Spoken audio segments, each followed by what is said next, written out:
Bienvenidos todos a un nuevo video tutorial. En este nuevo video tutorial hablaremos de 17 mitos o creencias erróneas sobre el bullying o el acoso escolar.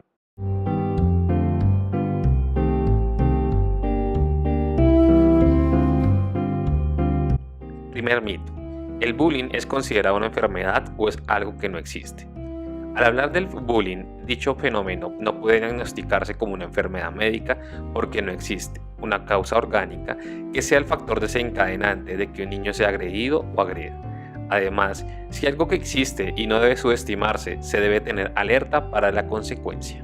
Mito número 2. El bullying es un juego simple, un juego entre compañeros o las típicas bromas entre ellos, no hay que exagerarlo. Esta creencia resta importancia a lo que está sucediendo. A la vez, justifica la violencia entre iguales. Jamás el bullying o el acoso escolar debe tomarse de manera ligera, ya que un adulto aparenta ser un juego, pero para la víctima es un camino o un abismo o completamente un infierno. Mito número 3. El bullying siempre ha existido, pero es algo imposible de cambiar. El que su presencia sea remota no es un hecho cuestionable. Lo relevante es que sí hay posibilidad de cambiarlo. Esta creencia falsa implica una actitud pasiva a la hora de intentar detectar, prevenir o intervenir directamente en los casos de acoso escolar. Mito número 4. Las situaciones de violencia escolar ayudan al niño a madurar y formar parte de su crecimiento y desarrollo personal. El hecho de superar dificultades a lo largo de la vida puede ayudar a crecer personalmente e incluso convertir a las personas en resilientes, que es la capacidad de afrontar las adversidades aprendiendo de ellas y valorándolas como positivas por el crecimiento personal que suponen. Teniendo en cuenta el contexto y la edad, lo anterior no suele cumplirse, puesto que, en algunos casos, la violencia extrema repercute en la víctima dejándole graves secuelas psicológicas, y en los casos más graves, llevándole al suicidio o atentando contra otros compañeros. Es difícil que si una persona maltratada desarrolle una personalidad estable y equilibrada. Mito número 5. El maltrato lo lleva a cabo exclusivamente el sexo masculino. Este pensamiento tiende a ignorar el maltrato cometido entre mujeres. Numerosos estudios han confirmado que ambos sexos son tanto víctimas como agresores. Es importante destacar que difieren en cuanto al tipo de violencia llevada a cabo. En el sexo masculino predominan las conductas violencias físicas, mientras que en las mujeres predominan las conductas violentas emocionales, verbales, las cuales son más utilizadas por ellas. Mito número 6. Los acosadores son niños o adolescentes con problemas graves familiares y provienen de barrios marginales. Cualquier persona, independiente de la clase social o del centro educativo al que pertenezca, está sujeta a tanto de ser acosado como acosador. Debemos fijarnos en variables, ya que hay un amplio espectro de características que conforman los perfiles del acosador y del acosado. Mito número 7. No hay mejor defensa que un buen ataque. En numerosas ocasiones, si el niño interfiere que está siendo molestado por otro compañero, lo que se le sugiere es que haga lo mismo que le hacen para no dejar por debajo a nadie. Con esta actitud promovemos no solo el uso de la violencia y su aceptación, sino que el agresor justifique sus futuras conductas violentas a la hora de volver a maltratar a la víctima. Mito número 8. Ante el acoso escolar o el bullying, la mejor solución es mantenerse y no meterse a nada. Este mito partimos de la base de que los testigos suelen ser niños o adolescentes que piensan que si se entrometen o defienden a la víctima o simplemente lo comunican a algún adulto, podrán convertirse en futuro objetivo del agresor. Es por ese motivo por el que hay que educar a nuestros hijos y alumnos en el respeto a los demás y en una convivencia democrática basada en la igualdad. El ser testigo de una situación de acoso y no denunciar termina convirtiendo a las personas en cómplices. Mito número 9. Los roles de agresor y agredido son para siempre. Esta creencia también es falsa, puesto que una persona que haya sido víctima de acoso puede pasar para convertirse en agresor y viceversa. Existen numerosos casos en los que el agredido adquiere el papel de agresor para hacer a otra persona lo mismo que él ha sufrido. No obstante, esto sirve como un mecanismo de defensa para no volver a vivir otra situación similar de nuevo. Del mismo modo, el agresor puede pasar a ser víctima directa de otro bully, también conocido como los agresores, o de su anterior víctima, a la cual le produjo algún tipo de daño y de alguna manera quiere vengarse por lo ocurrido. Mito número 10. Todo caso de acoso escolar terminará en suicidio o en abandono escolar. Sí que es cierto que habían habido casos en los que las personas acosadas no podían o no sabían seguir haciendo frente a esta situación y decidieron quitarse la vida para huir de las continuas intimidaciones que sufrían. Conocemos en otros casos en los que se considera que la mejor forma de evitar la situación es dejando de yendo al centro escolar, de modo que este escape y disminuya el malestar.